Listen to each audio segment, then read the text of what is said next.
So if you guys have a washer like this, it's a Samsung top load, and when you're spinning the basket, it makes some grinding noise like this. That noise, don't worry, that is not a bad bearing.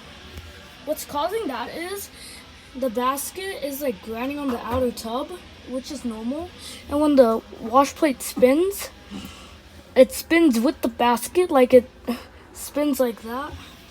Like, let me show you an example.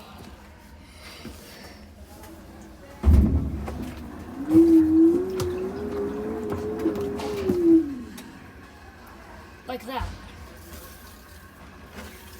So the wash plate is connected to the basket directly, and then it makes it spin whenever you're doing laundry.